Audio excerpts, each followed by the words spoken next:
Praise the Lord everyone. प्रभु यीशु मसीह के मीठे और मधुर नाम में आप सभी को जय मसीह की। पिता परमेश्वर का प्रेम, उसका अनुग्रह आप सभी पे हमेशा हमेशा बना रहे। आज मैं वचन से आप लोगों से शेयर करने वाली हूँ कि हमें फास्ट क्यों रखना चाहिए। मेरे प्रियो, आप सभी को पता है फास्टिंग का समय स्टार्ट हो गया है, 40 डेज का फास्टिंग का समय। और हम सब, आप में से बहुत सारे लोग जो हैं वो फास्ट रहे होंगे, लेकिन हमें ये जानना जरूरी है कि फास्ट क्यों रखा जाता है। हम सभी को पता है कि फास्ट कैसे रखा जाता है, क्या रूल्स हैं उसके, सभी को पता है। और बहुत सारे लोग अलग अलग तरीके से फास्ट रखते हैं। और कुछ लोग इन फास्ट में कुछ चीज़ों का त्याग देते हैं, लाइक कुछ लोग चाय नहीं पीते हैं, कुछ लोग नॉनवेज खाना छोड़ देते हैं। सबका अपना विश्वास है। मैं इस बारे में किसी से कोई टिप्पणी नहीं करूँगी, किसी को कुछ नहीं कहूँगी।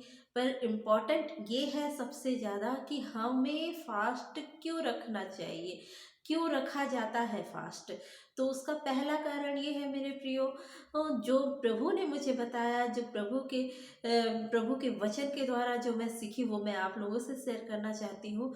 कि पहले तो हमें डिसिप्लिन में रहना। हम अगर फास्ट रहते हैं तो हमारी लाइफ में एक डिसिप्लिन आती है। और हमारी लाइफ में जब तक डिसिप्लिन नहीं होगा तो हम अपनी लाइफ को सही वे पे नहीं चला पाएंगे, परमेश्वर के रास्ते पे हम सही तरीके से नहीं चला पाएंगे।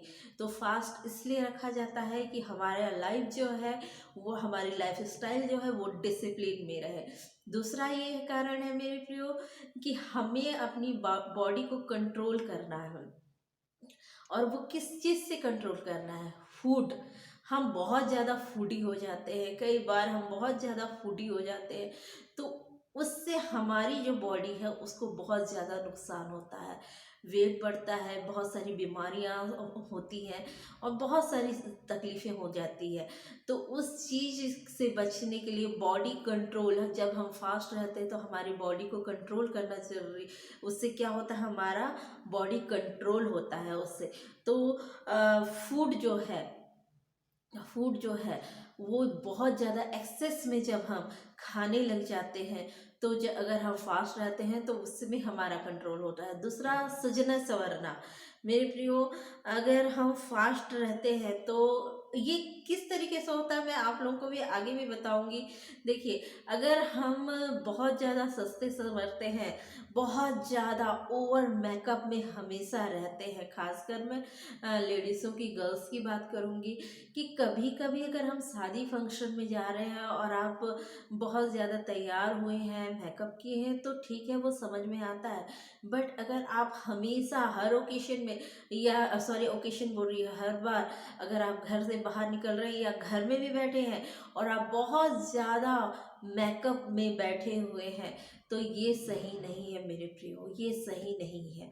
दूसरे, उसके बाद है नए कपड़े, ढेर सारा मेकअप हमेशा लगाना, हमेशा सज सवर के रहना। नए कपड़े, हमारे पास बहुत सारे कपड़े हैं, अलमारी में रखे हुए हैं, लेकिन हमको दूसरों को शो करना है, दूसरों को दिखाना है, इसीलिए नए नए कपड़े खरीदते जा रहे हैं। हमारे कबर्ड में जगह नहीं है, हमारे अलमीरा में जगह नहीं है, लेकिन हम कपड़े खरीदते जा रहे हैं। क्यों खरीदते जा रहे हैं? इससे क्या हो रहा है? इससे हमारा पैसा बर्बाद हो रहा है। हमारे अंदर बचत की जो रहती है एक आदत, अच्छी नेचर होती है, वो नहीं है। हम अपने पैसे को खर्च कर रहे हैं, बेवजह अपने पैसे को खर्च कर रहे हैं। तो उन पैसों का अगर हम इस्तेमाल करें किसी ऐसे लोगों के लिए जिन्हें वाकई में ज़रूरत है कपड़ों की, खाने की, उन्हें अगर दें तो ये हमारे लिए अच्छा होगा। तो अगर हम फास्ट में रहते हैं तो हम इन चीज़ों को समझते हैं, हमें कैसे सादगी से अपना जीवन जीना है, इन चीज़ों को हम समझते हैं। तो हमें फास्ट इसलिए भी रहना चाहिए। उसके बाद है मेरे प्रियो, माइंड का कंट्रोल होना। अगर हम फास्ट में रहते हैं तो हमारा जो माइंड है वो कंट्रोल में रहता है।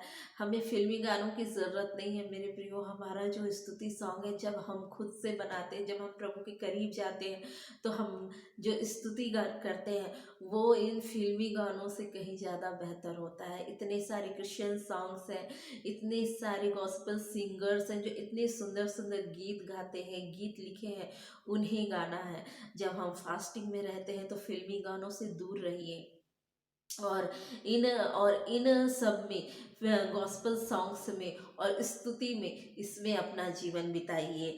और इसके बाद है गंदी पुस्तकें, गंदी वीडियोस देखना, इन सब से दूर रहना है। अगर आप में से कोई फास्ट है और वो इन सब में अभी भी पड़ा हुआ है, उनका जीवन अभी भी है, तो इनसे बाहर आइए और इन सब में अपना जीवन व्यतीत ना करें। गंदी पुस्तकें, बुरे वीडियोस, ये सारी चीज़ें देखना टोटल बंद कर दीजिए। आपका मोबाइल आपके लिए हथियार का काम कर सकता है या फिर आपकी कमजोरी बन सकता है। हथियार का काम कैसे कर सकता है? आप इसमें वचन को सुनिए, यीशु मसीह के सुंदर सुंदर स्तुति सॉन्ग को सुनिए, तो ये आपके लिए हथियार बनेगा। लेकिन आपकी कमजोरी तब बनेगा जब आप इसमें गंदी वीडियोस देखेंगे और गंदी स्टोरीज सुनेंगे या पढ़ेंगे, तो ये आपकी कमजोरी बन जाएगा। और उसके बाद माइंड कंट्रोल, फास्ट हम जब रहते हैं तो हमारा माइंड कंट्रोल कैसे होता है कि जब हम प्रभु के वचन को पढ़ते जाते हैं तो हम बुरे विचार से बचते हैं। जो हमारे माइंड में आते हैं, बहुत सारे बुरे विचार आते हैं, या चुगली आती है, किसी की बुराई करना आता है, या अगर आप किसी से परेशान हैं तो अगर आपके माइंड में ये हुई, बैठे बैठे आपके माइंड में ये विचार आएगा कि हम उससे कैसे रिवेंज लें, तो कैसे बदला लें। तो ये सारी चीज़ों से हम बच सकते हैं। दूसरों को मजाक नहीं उड़ाना चाहिए। ये सारी चीज़ जब हम फास्ट में रहते हैं तो ये सारी चीज़ों का हमें फ़ायदा मिलता है, और इसीलिए फास्ट रखा जाता है कि इन सब चीज़ों से बचा जा सके। और सबसे आगे जो इम्पोर्टेंट बात मैं और बताने जा रही हूँ, वचन को जानने के लिए, वचन को जानने के लिए मेरे प्रियो फास्ट रखा जाता है। वचन क्या है? वचन परमेश्वर है। ठीक है, वचन क्या है? वचन परमेश्वर है और परमेश्वर ही वचन है। जब हम वचन को पढ़ते हैं, जब हम फास्टिंग में रहते हैं और वचन को जब हम पढ़ते हैं, तो हम प्रभु को जानते हैं, परमेश्वर को जानते हैं, उसके स्वभाव को जानते हैं। और जब हम उसके स्वभाव को जानते हैं तो हम उस पर दोष लगाने वाले नहीं होते, हम उस पर से लड़ने वाले नहीं, वो हम उससे लड़ने वाले नहीं होते हैं। बहुत सारे प्रेजेंट में ऐसे लोग हैं जो ये कहेंगे कि अगर परमेश्वर हमारा भला चाहते हैं तो वो क्यों कोरोना को भेजे, वो क्यों तालिबान वाला युद्ध भेजे, क्यों वो अभी जो यूक्रेन और रूस की जो वॉर चल रहा है वो क्यों उसे अलाउ कर रहे हैं। मेरे प्रियो, मुझे आप लोग एक बात बताइए, क्या आप मैं या आप अपना भविष्य बेहतर सोच सकते हैं या परमेश्वर सोच सकते हैं?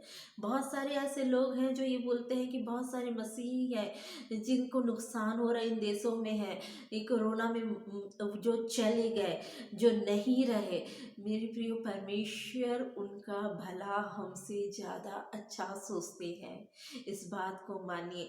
आप मुझे एक बात बताइए कि क्या आप एंटी क्राइस्ट से जो दुनिया में आने वाला है उससे लड़ सकते हैं? इवन आ चुका है, वो अपने जाल चारों तरफ फैला रहा है, आप सभी जानते हैं इस बात को अच्छे से। क्या आप उससे लड़ सकते हैं? नहीं लड़ सकते। आज की डेट में अगर हमारे पास हमारी लाइफ में एक छोटी सी प्रॉब्लम आ जाती है तो हम रोने धोने बैठ जाते हैं, हम परमेश्वर से लड़ने बैठ जाते हैं, उनसे शिकायत करने बैठ जाते हैं। तो वो जब एंटी क्राइस्ट आएगा तो कितना ज़्यादा सताव होगा, कितना ज़्यादा सताव होगा। इसीलिए तो एंटी क्राइस्ट के आने से पहले रैप्चर हो जाएगा, हम बादलों पे उठा लिए जाएंगे, क्योंकि प्रभु यीशु मसीह को, पिता परमेश्वर को हम पता है कि हम कितना सह सकते हैं, हम कितना सह सकते हैं, और जितना हम सह सकते हैं उससे ज़्यादा वो हमारी लाइफ में अलाउ भी नहीं करते हैं मेरे प्रियो। और वो हमारे साथ हमेशा खड़े रहते हैं। वो हमारी लाइफ में प्रॉब्लम को इसलिए अलाउ करते हैं क्योंकि हम मजबूत बने, ताकि हम मजबूत बने, इसलिए नहीं करते कि हम कमज़ोर बने। तो मेरे प्रियो, आपको क्या लगता है कि जब शैतान इस दुनिया में आएगा, ठीक है, शैतान जब इस दुनिया में आएगा तो क्या होगा? वो इतना ज़्यादा सताव फैलाएगा कि हम मसीही जो हैं उसको, वचन कहता, मैं नहीं कहती हूँ कि कई लोगों का प्रेम ठंडा पड़ जाएगा। प्रेम ठंडा पड़ जाएगा। किसके लिए? प्रभु यीशु मसीह के लिए प्रेम ठंडा पड़ जाएगा। इसीलिए प्रभु यीशु मसीह जानते हैं, हम जो उस पे खड़े हुए हैं, अडिग हैं प्रभु यीशु मसीह में, हम अडिग खड़े हुए हैं उसके वचन में, वो हमको लेके जाएंगे, वो हमको लेके यहाँ से चले जाएंगे। बादलों पे हम वो आएंगे और हमें लेके चले जाएंगे, और हम पलक झपकते ही यहाँ से उठा लिए जाएंगे। प्रभु यीशु मसीह को, परमेश्वर पिता को पता है हम कितना सह सकते हैं। तो उनसे लड़ाई ना करें, उन पे दोष ना लगाएं। उन्हें ज़्यादा अच्छा पता है कि हम क्या कर सकते हैं। और जब हम वचन को पढ़ते हैं मेरे प्रियो, जब हम फास्ट में रहते हैं तो हम वचन को पढ़ते हैं, और जब हम वचन को पढ़ते हैं तो परमेश्वर के स्वभाव को हम जानते हैं। और जब परमेश्वर को स्वभाव को जानते हैं तो इन बातों को, कि परमेश्वर इतना सताव क्यों भेज रहे हैं, वो अपने लोगों पे दुख क्यों भेज रहे हैं, उनके उनके लोग क्यों मर रहे हैं, ये सारी बातें, इसको हम समझते हैं कि क्यों परमेश्वर इन सब बातों को भेज रहे हैं, क्यों ये सब चीज़ हमारी लाइफ में अलाउ कर रहे हैं। ठीक है, तब हम परमेश्वर के स्वभाव को जानते हैं, और फिर हम उससे लड़ना और दोष लगाना बंद कर देते हैं। तो जब हम फास्टिंग में रहते हैं तो हमको क्या करना है? वचन को पढ़ना है। जितना हो सके वचन को पढ़िए, ज़्यादा से ज़्यादा समय तक वचन को पढ़िए, और वचन को पढ़ते हुए प्रभु के एक और करीब जाइए। जब हम फास्टिंग में रहते हैं मेरे प्रियो, तो हम प्रभु के करीब जाते हैं, हम प्रभु के करीब जाते हैं, उसको जानते हैं बहुत अच्छे से। और जब हम प्रभु को जानते हैं तो उस पर दोष लगाना और उससे लड़ना बंद करते हैं, और हमारे जीवन में आनंद आता है। देखिए, योएल की पुस्तक उसका 2 अध्याय उसके 12वें अध्याय में लिखा हुआ है, उपवास के साथ रोते पिटते अपने पूरे मन से फिरकर मेरे पास आओ। परमेश्वर कहते हैं, उपवास के साथ रोते पीटते हुए पूरे मन से फिर कर मेरे पास आओ। हमारा परमेश्वर बहुत दयावान परमेश्वर है। वो हमें हमारी सारी गलतियों के लिए माफ़ करते हैं, वो माफ़ कर दिए। जब तक प्रभु यीशु मसीह बादलों पे नहीं आते, हमारे गुनाह माफ़ किए जाएंगे। ठीक है, तो इसीलिए ये अनुग्रह का टाइम है मेरे प्रियो। तो इसीलिए अपने गुनाहों की माफ़ी मांगो, उपवास में जाओ, परमेश्वर के करीब जाओ। अगर आप उपवास में जाते हैं तो आपको प्रभु यीशु मसीह, आप जब परमेश्वर के करीब जाते हैं, प्रभु यीशु मसीह के करीब जाते हैं, वचन को पढ़ते हैं, तो आपको और मेरे को प्रभु यीशु मसीह अपने राज्य के लिए तैयार करते हैं। वो सब कुछ हमारे लिए हो रहा है, उनके लिए नहीं, हमारे लिए हो रहा है। जो भी कुछ हुआ है, प्रभु यीशु मसीह ने अपने प्राणों को दिया हमारे लिए। अगर आज की डेट में हमें वचन पढ़ना है और हमें तैयार होना है, वो हमारे लिए होगा कि हम परमेश्वर के राज्य में प्रवेश कर सके। मेरे प्रियो, मैं आप लोगों से उम्मीद करती हूँ कि आज का वीडियो, आज का वचन आप लोगों को सब कुछ समझ में आया होगा। आप सभी से मेरा रिक्वेस्ट है कि वीडियो को ज़्यादा से ज़्यादा शेयर कीजिए, लोगों तक पहुँचे, ताकि लोग समझ सके इस बात को कि हमें फास्टिंग क्यों रखना चाहिए, क्यों रखा जाता है फास्ट। आप सभी को प्रेज द लॉर्ड, आप सभी को प्रेज द लॉर्ड एवरीवन।